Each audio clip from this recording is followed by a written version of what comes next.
This is Frank J. Avella with Awards Daily. Today, in our Oscar Legends series, we have Academy Award nominee Todd Haynes, who has directed his first documentary, The Velvet Underground, a transportive film that keenly examines the emergence of the seminal band and their extraordinary influence on music and our culture.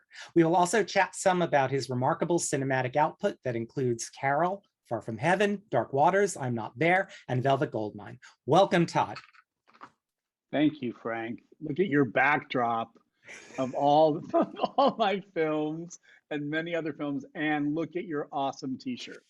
Yeah, we're both big Fassbinder fans. So, yeah, I appreciate it. My Carol posters go with me everywhere. So, thank you, man. You're welcome. So, Todd, your fascination with music is everywhere in your work. Can you tell me when you discovered the Velvet Underground?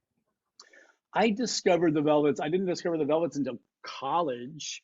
And I'd already been sort of steeped in Bowie and Roxy and punk rock and Patti Smith. And discovering the Velvets felt like some predestined, almost like exposing of the core, where you realize, oh, right, this is what is at the root of all of this other music that I love. And it liberated all of these other artists to do what they do. And it felt like, that it was, of course, it was destiny. I had to discover this music, and it was going to mean a huge amount in my creative imagination. Wow. And well, take me through the journey of deciding to make the film. Well, the film was really an invitation that came to me from the world outside when I think Laurie Anderson had handed over the Lou Reed archives to the New York City Public Library. And around that time, David Blackman from Universal Music Group, where the masters reside, from Verve, was talking to Laurie about, would this possibly be a time for a doc project that could go into real detail. A really comprehensive piece could come out, and if so, who might be some directors that she felt comfortable approaching. And that's when he came to me and Christine Vachon, my producer, and asked if I would be interested in doing a documentary. How do you decide the footage to use? I know there's little footage of the Velvets themselves, and there's footage of Lou Reed, but not necessarily with the Velvets. So how did you go about it? Well, we used everything, every single piece of anything we could find of the Velvet Underground playing, performing, just existing and that all resides within the films of Andy Warhol. There's incredible photo archives of these years of the band, some of the most beautiful in the history of popular music, in my opinion. But in terms of live footage of them, it really exists within this avant-garde cinema that was so epitomized by what Warhol was doing. The thing about the Velvet Underground is that they were intimately involved with a lot of other experimental filmmakers from the time. And it was a very fluid, close community of artists and filmmakers who were in close proximity around Jonas Mekas, who was showing these films every night at the Cinematheque in various kinds of series. The band was sort of a house band for some of these film series before they were even called the Velvet Underground. So, John Cale lived with Jack Smith, the filmmaker, and Piera Helixer lived in the same building in Ludlow Street in the Lower East Side.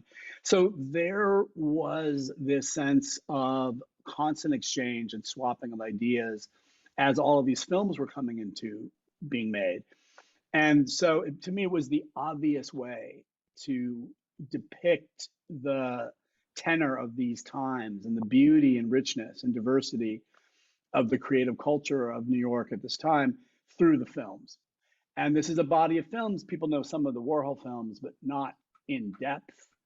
A lot of these other filmmakers it includes work that really isn't well known. And so it was really an amazing opportunity, ability, for us to use them and include them in how to visualize this time. Well, as a cinephile, I tend to go down rabbit holes, and what you did with this film is you made me want to. I kept pausing and writing names down and writing things down because there's so many rabbit holes I now want to go down. So Yeah, I thank you, and there's a part of me that wants to say, screw you too, but in a nice way. well, the thing about it is, like, that's why I like it when people see it on the screen, where it's flowing by you. You can't hold it. It's alive, and it's too vibrant and too big for anybody to contain it. And we do cite every single film and filmmaker and visual reference at the end of the movie, which means the final credits are quite long. But that's where you get to go back in and start to decide, oh wow, I want to see more of that. I want to see more of that. But I do like where you kind of have to move through the currents of the film, sort of as you do with music. You just flow with it and you let it kind of wash over you and into you as you experience it. And that was the goal of the approach that we took.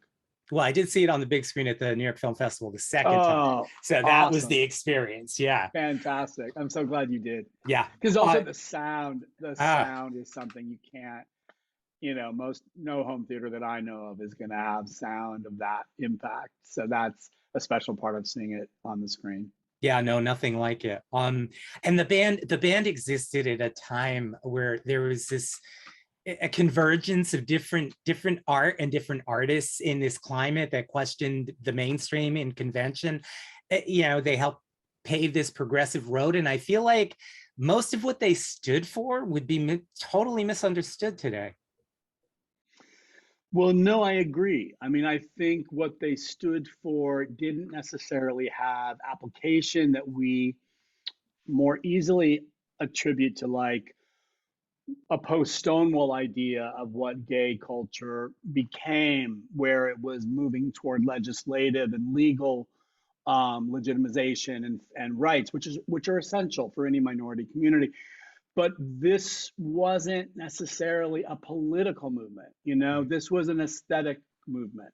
And the whole notion of transgression that was so associated with alternative forms of sort of sexual identity and exploration was something that, when I was coming of age in the new queer cinema era and making my first feature film, Poison, and kind of contending with that volatile period of time, transgression was an important strategy that was associated with a lot of queer identity at the time, that wasn't really about seeking to find a happy place in the mainstream.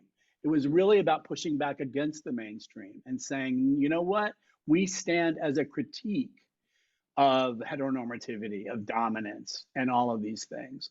And this is more akin to, I think, what the kind of spirit of the Warhol 1960s and the Velvet Underground in New York were really about. It's funny, you just answered one of my later questions about Poison and about how it started this whole queer transgressive movement and where we've come today in queer cinema, which is interesting. But I wanted to piggyback on, I'm trying to phrase this question right, but I wanted to talk about Lou Reed's sexuality, if we could, for a minute, which no one seems to agree on, and Lou isn't here, and even if he was always cagey about it. The doc does explore the very important idea of queerness, and there's obviously so much more to queer culture than who we sleep with, but when it comes to an artist's life, who they sleep with does influence the art. So I guess what I want to ask is, why not speculate a little further? Well, I don't think we weren't speculating. I think we were stating exactly what Lou was saying to his friends, where he was bringing his heterosexual guy friends and where he was bringing his heterosexual girlfriend and saying, taking him to the gay bar and saying, this is who I am. He was writing short stories about anonymous sex in bathrooms. He was writing songs as early as high school, like Heroin, and talking about sadomasochistic expression in Venus in Furs, which is one of the seminal songs from the first record, also dating back really young to his earlier days as an artist. I don't think there's any question. How much more do we need? It's all in his work, Yeah. and it's in the way that he decided to, the kinds of artists, writers, poets he gravitated toward, the kind of work he was creating himself, and the kind of places that he was taking his art at the very, very beginning, his music and where he wanted to hang out.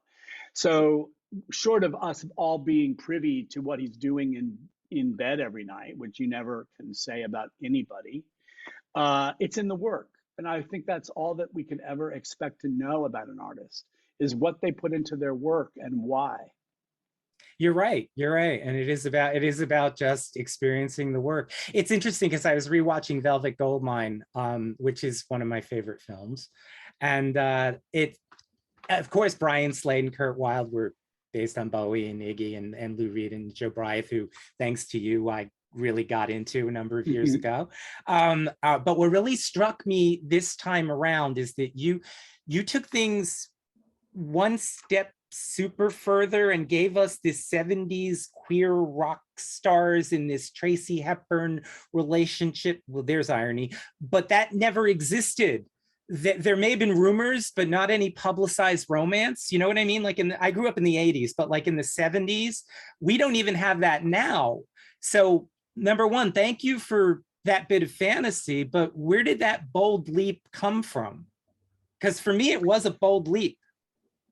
I guess, again, I don't find any of it to be such a bold leap when you listen to Bowie's music and when you watch what he did on stage and when you see pictures of him at the hotel in London kissing Mick Jagger and hanging out with Lou Reed and Iggy Pop, and basically performing this queer these queer images of rock and roll androgyny and bisexuality, which is the content of the songs. Yeah. It's not something we have to project. I feel like there's this weird sort of shadow thing where unless you have a DNA specimen of the semen, you don't believe what you're hearing in the music. And all it is in the music. That's all that counts. There's nothing more real than that. That's what lives inside all of us. That's what they've given to us. Bowie could disavow it, but you know what? It's in the music. And so everything he disavows is still on record. It's on the cover of his records. It's in the lyrics of the songs. It's in all the performances of him performing and mincing up and down the stage. So what does that do to what people watching it? It becomes real, authentic excitement and arousal that he is in charge of creating.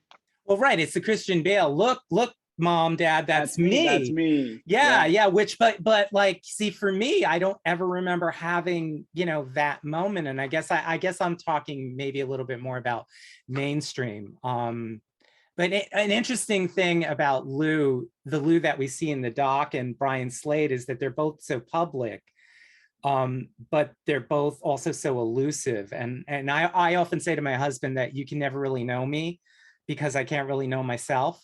But there's this persona that the artist puts forth. So that whole conversation is really fascinating to me, Yeah. All I know is when I first saw the David Bowie records in record stores, it went right through me like a knife. I was seeing something I'd never seen before. It was scary. It was dangerous. And I knew what it was about. Wow. And when you hear the music, there was no confusion about that. And ultimately, that's what we have. It's the way we experience it and imagine it, and what we do in our bedrooms is our own business, but what they do in their bedrooms is their business. But we're not putting our work out there, or yeah. I am, I guess. but Well, I am too. So, and you are too. So we yeah, all are, and we contribute. We build on all the things that they give us, right? yeah, yeah, you're right. Um, so going back to themes of resisting tradition, Carol feels timelier than ever with its characters needing to break free from self-imposed traps, societal expectations, limitations to try to explore who we are. The film can almost serve as a warning to so many today, I feel. It's like you kind of saw post, or I was going to say post-Trump America, but we're not really sure that that's the case. I know, exactly. What's that about? Well, to me, the film was first and foremost my opportunity to explore the love story as a genre in a way that I felt like I hadn't really done in the past in other films exclusively. And to me, love stories are always about reasons why the couple cannot be together. And it becomes harder and harder, I think, as we move forward in more permissive societies and ideas, although even that, as you say, is very much in question today. We move forward and we seem to be moving backward at the same time. Um, it seems harder to imagine a force that would keep two people from being together. And then this extraordinary Patricia Highsmith material contextualizes it in a very specific historical moment. And all of a sudden you're like, of course, it's utterly believable that these two people cannot be together. And so that triggers that yearning in the viewer, and the way in which you also shift from one character's point of view to the other. And usually in the love story, you are linked to the point of view of the person who's more in peril, who doesn't feel as certain about the other person's feelings in return. And that's again where all of your desire and your passion circulates. Because if you're confident about how your relationship is, there's no story to tell. Yeah. When you're uncertain, that's when you yearn and you crave and you read between the lines and you interpret every gesture and every little signal that they give you. And that's what love stories are about. And so this film sort of re-endowed the love story with all of those authentic, formal and stylistic, elements that brought it back to life. Well, Far From Heaven was kind of for me, a prelude to Carol, another incredible achievement. That film took on racism, gay repression, stifling suffocation of suburbia, which I fully understand. Looking back at both those two films, do you think you were also calling out this post-Eisenhower big dream push for this bullshit that it really was, in a way? Because I kind of feel that. Well, sure. I think it's embedded in the 1950s. It's impossible to not feel it when you're looking at the incredible pressures that domestic life had to, weather and sustain in those years. And for me, the Far From Heaven was really different from Carol in that really, to me, it was about the melodrama and the form of the melodrama and the ways in which other filmmakers who I love and you love, like Fassbinder, looked at the films of Douglas Sirk and saw somebody who was really clear about using this sort of form, this popular form that had been around forever and came out of the 19th century novel. It was often aimed at female audiences, that described the sort of incompatibility of real desire in social systems and how much desire can literally threaten the institutions of marriage and the institutions of family and so forth, Yeah. But that this genre embodied all of those critiques of middle class American life, and yet wrapped it up with a bow at the end. And at the end of these movies that often have these insufficient conclusions, you kind of feel, wait a minute, the problems were not solved by the story and by the narrative arc. The problems persist. The problems are ours. We have to take them home and look at them in our own lives. And I love that about melodrama. These people are not heroic. They don't solve their issues. They are vulnerable, fragile, crushable people.